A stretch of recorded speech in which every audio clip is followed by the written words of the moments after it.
17 November এই জায়গায় যে প্রোগ্রাম ছিল এই বিষয়ে দু একটা কথা না বলে আলোচনায় গেলে আপনাদের মনের মধ্যে সংশয় থাকবে।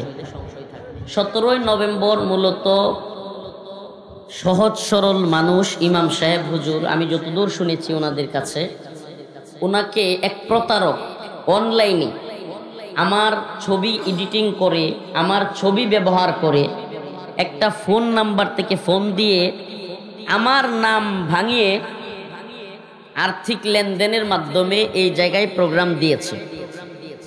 এটা শুধু মানিকগঞ্জের সিংগাইরে না, সারা বাংলাদেশে এমন অসংখ্য প্রতারক চক্র বের হয়েছে যারা আমাদের প্রোগ্রামগুলো ফোনে দিয়ে দেয়।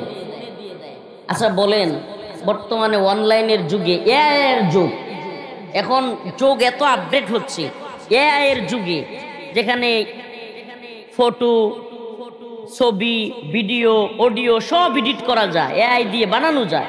এই জামানায় সারা দেশে পরিচিত কোনো পার্সন মোবাইল ফোনে কি ওয়াজ মাহফিলের দাওয়াত রাখবে? আমার কথাটা বুঝাইতে পারিনি। সারা দেশে মোটামুটি, আল্লাহ মাফ করুক, আস্তাগফিরুল্লাহ, আপনারা আবার মাইন্ড করিয়েন না যে হুজুর নিজের ইয়া বুঝে, আল্লাহ আস্তাগফিরুল্লাহ, মাফ করুন, আমি ছোট মানুষ, গুনাহগার মানুষ, আল্লাহ ক্ষমা করুক। কিন্তু বোঝানোর জন্য বলছি যে সারা দেশে ন্যূনতম যতটুকু আল্লাহ পরিচিতি দিছে, সারা দেশে পরিচিত কোনো বক্তা এই জামানায় এসে মোবাইলে যদি দাওয়াত দিয়ে দেয়, তাইলে তো অনেক জায়গায় এডিটিং করে এক জায়গার মাহফিল আরেক জায়গায়, সমস্যা হবে কি হবে না? এই জন্য আমার কোনো মাহফিল, তাই হাফিজ ভাই সবাই এই ভিডিওটা, ইউটিউবার যারা আছেন দয়া করে, যেহেতু প্রতারক চক্র বেশ শক্তিশালী, বলবেন হুজুর প্রচারক চক্রের বিরুদ্ধে আপনি কি ব্যবস্থা নিছেন? ভাইরে, ব্যবস্থা নিতে নিতে আমি ক্লান্ত। কয়েকবার জিডি করছি, এসপি সাহেবের সাথে কথা বলছি, ওসির সাথে কথা বলছি, গোয়েন্দা সংস্থার লোকের সাথে কথা বলছি, এক দুইটারে ধরছিও, এগুলোর ভিডিও আছে, এক দুইটাকে ধরছিও। এখন যে বা যারা হুট করে একটা কমেন্ট করে দেয়, হুজুর আপনার নাম নিয়ে ইয়া করে, আপনি কিছু করতে পারেন না, আসলে ভাই আপনার আসলে আকল কম। কেন? স্বর্ণের দোকানদারে গিয়া যদি আপনি ধরেন, এই মিয়া আমি এক জায়গা থেকে সিটি গোল্ড স্বর্ণ কিনছি, এখন সিটি গোল্ড দিয়ে দিছে, স্বর্ণের দোকানদারে যদি জেরা করেন কোনো লাভ আছে? এটা কি স্বর্ণের দোকানদারের দোষ, নাকি আপনি স্বর্ণ চিনেন নাই, বুঝেন নাই, এটা আমনের দোষ? বলেন। এই স্বর্ণ চিনতে পারা, এবং অবশ্যই আল্লাহ মাফ করুক, উদাহরণস্বরূপ বোঝানোর জন্য কথাটা বলছি। তো এটা হলো বাস্তবতা যে আপনি আমাকে দাওয়াত না দিয়ে প্রতারণার শিকার হয়ে আপনি কিন্তু আমাকে বলতে পারবেন না যে হুজুর আমি দাওয়াত দিলাম আসলেন না কেন? বলতে পারবেন? এ আল্লাহর বান্দা আমার চাচা সভাপতি সাহেব মুজাফফর আহমেদ আমার মাদ্রাসায় গেছে, এই যে মাহমুদ ভাই বলতেছে জেলের, মূলত ভাইয়ের সাথে জেলে ওই রকম দেখা হয় না, কিন্তু কোর্টে দেখা হইতো, আমার ইউটিউবে বক্তব্য প্রচারের কারণে তার নামে মামলা হয়েছিল। তো এই মানুষগুলো একেবারে খুব বিমর্ষ অবস্থায় আমার মাদ্রাসায় গেছে। আমি বললাম কি হয়েছে আপনাদের? মানে মন মানসিকতা এতটাই বিধ্বস্ত, বুঝায় যায় যে এদের অনেক মনের মধ্যে কষ্ট এবং অনেক ঝামেলা হয়েছে। তখন আমি জানতে জানলাম ওই মানিকগঞ্জ সিংগাইরে যে প্রোগ্রাম মিস হয়েছিল।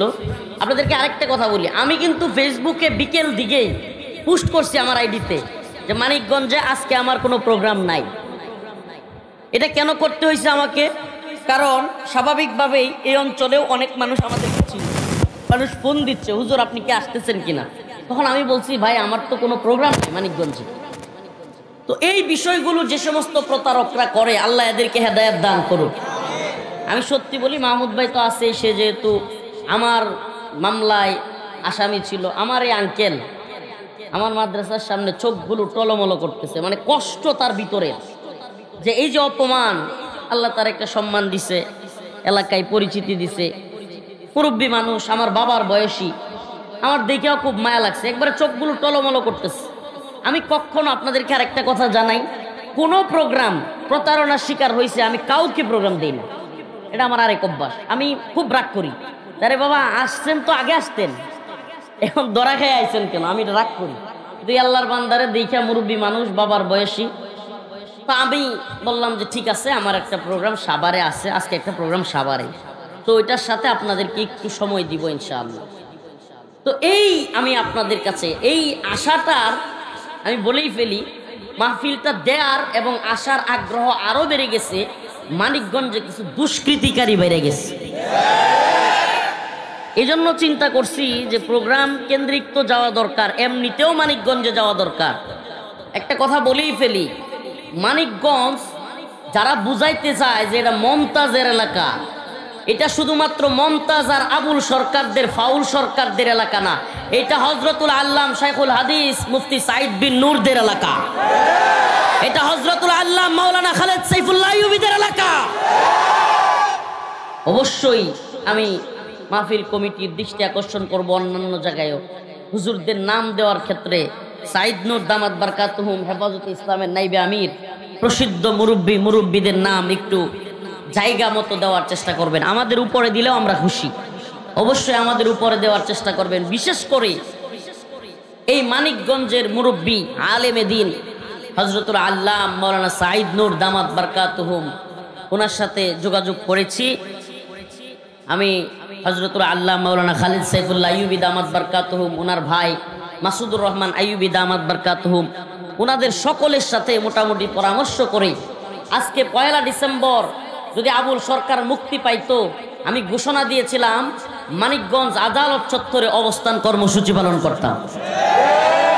এবং এটা বলার জন্য বলি নাই, যদি মুক্তি দিত আমরাও অবস্থান কর্মসূচি পালন করতাম। প্রিয় ভাইরা আমার, বন্ধুগণ আমার, আজকে আমার আলোচনা এই বিষয় নিয়ে কিছু কথা আপনাদের জানা দরকার, কিছু কথা আপনাদের বোঝা দরকার। মুসলমান হিসেবে আমাদের ইমানের দাবি কি? মুসলমান হিসেবে আমি যে মুসলমান, আমি ইমানদার, আমার তো আল্লাহর কাছে গিয়ে দাঁড়াইতে হবে, কি বলেন? তাইলে আমার কোরআন কি বলে, আমার রসুল কি বলে সেটা কি জানতে হবে না? আর সেটা কিভাবে আমি জানবো? বর্তমান জামানা খুব আপডেট। আপনার ওই বাউলদের কথায় কিংবা কথার কথা আমার কথায় বিশ্বাস করা দরকার নেই।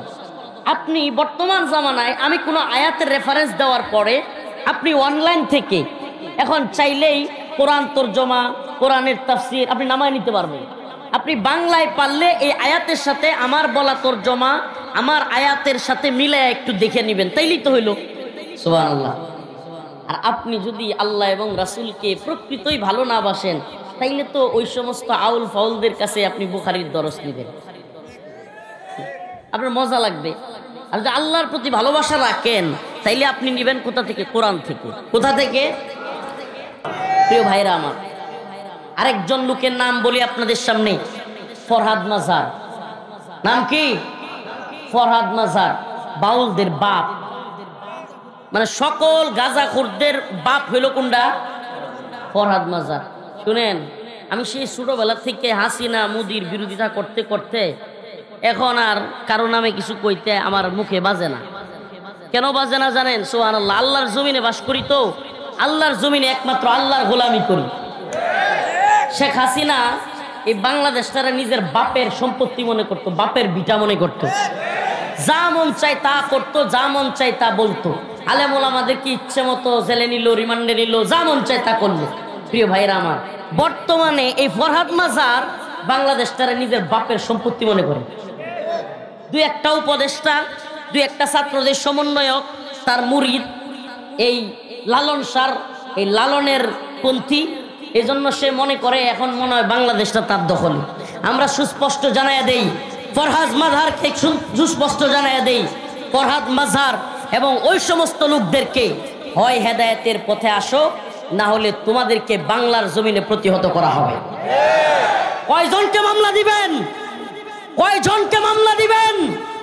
ও মুসলিম উম্মাহ, মানিকগঞ্জ সিংগাইরের মুসলমান, তথাকথিত ভাইরালিজমের পিছনে ছুটিও না। রফিকুল ইসলাম মাদানিকে দেখতে আসলে 2 টাকার লাভ হবে না যদি আল্লাহর জন্য না এসে থাকো, যদি দ্বীনের জন্য না এসে থাকো। প্রিয় বাবারা আমার, আপনাদের কাছে আমার একটা চাওয়া, দৃষ্টান্তমূলক শাস্তি যদি আবুল সরকারের না হয়, যদি তাকে এমনি মুক্তি দেওয়া হয় এবং কোনো বিচার না হয় এবং সে তওবাও না করে, ক্ষমাও না চায়, তাইলে মানিকগঞ্জ অচল করে দিতে হবে। রাজি আছেন? কে কে হাত তুলে দেখান, আল্লাহর সামনে দেখান যে মানিকগঞ্জের পুরা অচল করে দেওয়া হবে ইনশাআল্লাহ। রাজি আছেন তো ইনশাআল্লাহ? উলামায়ে কেরাম রাজি আছেন? আমি একটা কথা বলেছি অনলাইনে লাইভে এসা, আবারও বলছি, আপনাদেরকে আমরা একা ছেড়ে দেই নাই।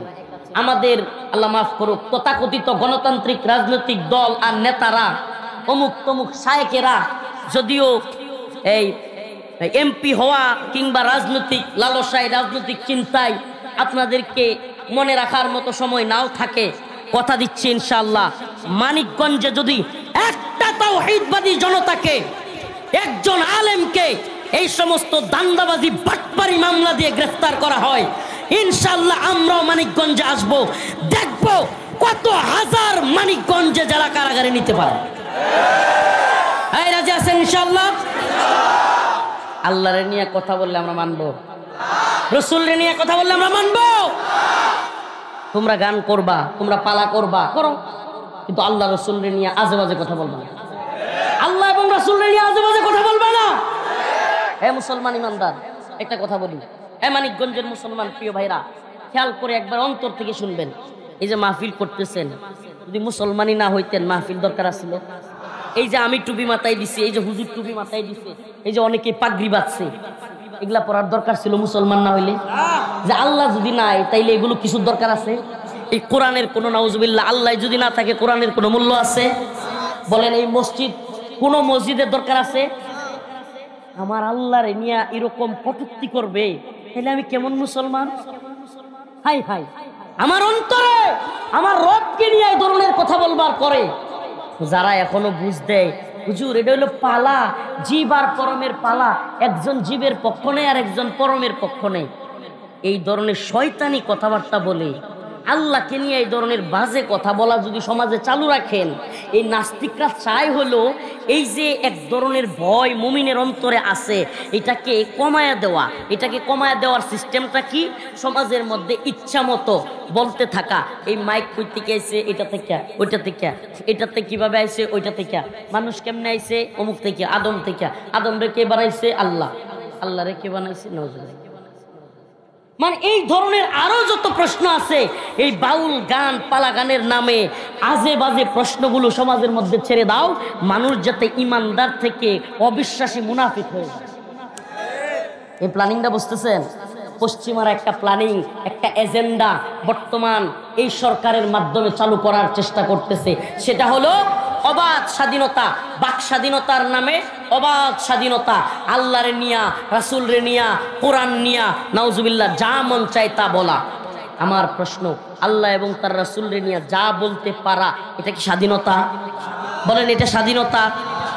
আচ্ছা, আমার মা আমার বাবা কিংবা আপনার মা আপনার বাবা কোন কাজ করবার কারণে আমরা এই দুনিয়ায় আসছি এটা সবাই জানে না? আমার কথাটা মনে হয় বুঝাইতে পারছি না। আমার বাবা আমার মা কি করার কারণে আমি দুনিয়াতে আসছি, আপনার বাবা আপনার মা কোন কাজ করবার কারণে আমরা এই দুনিয়াতে আসছি সবাই জানে না? আচ্ছা, এখন কি এই কথা সমাজের সবার সামনে মসজিদে কিংবা বিভিন্ন এই মঞ্চে বলা যাবে যে আমার বাপ মা ওইটা করছে? বলেন। আরে ভাই, আপনি যদি এগুলো বলতে যান, এটার নাম যদি হয় বাক স্বাধীনতা, তাইলে আপনাদের চাইতে গর্দভ, আপনাদের চাইতে অসৎ লোক পৃথিবীতে আর নাই।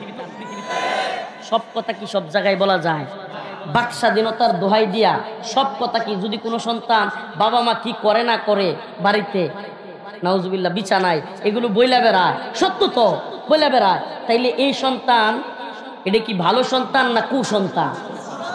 তেমনি ভাবে আল্লাহ এবং রাসূল সাল্লাল্লাহু আলাইহি সাল্লাম যা বলতে বলছে, আল্লাহ এবং তার রাসূল কোরআনে হাদিসে যা বলতে বলছে তাই বলা, এর বাইরে আল্লাহ এবং রাসূলকে নিয়ে অবাধ কথাবার্তা না বলা, এটা হলো আল্লাহ এবং তার রাসূলের খাঁটি উম্মতের কাজ। আর যারা আল্লাহ এবং তার রাসূল যা বলতে বলে নাই এই সমস্ত বিষয় নিয়ে বাড়াবাড়ি করে, এরা হলো আল্লাহর বান্দা না, এরা শয়তানের বান্দা। وَلَئِن سَأَلْتَهُمْ لَيَقُولُنَّ إِنَّمَا كُنَّا نَخُوضُ وَنَلْعَبُ কুল আবিল্লাহি ওয়া আয়াতিহি ওয়া রাসূলিহি কুনতুম তাস্তাহজিউন। আল্লাহ রাব্বুল আলামিন বলেন, হে নবী, আপনি যখন তাদেরকে প্রশ্ন করবেন, তারা বলবে লা ইয়াকুলুনাল্লাহ ইন্নামা কুন্না নাখুদু ওয়া নালআব, আমরা তো দুষ্টামি করতেছিলাম, আমরা তো মজা করতেছিলাম। ও আমার রাসূল, আপনি তাদেরকে জিজ্ঞেস করেন, কুল আবিল্লাহি ওয়া আয়াতিহি ওয়া রাসূলিহি কুনতুম তাস্তাহজিউন, তোমরা কি আল্লাহ এবং তার রাসূল এবং কোরআনকে নিয়ে মজা করতেছিলে?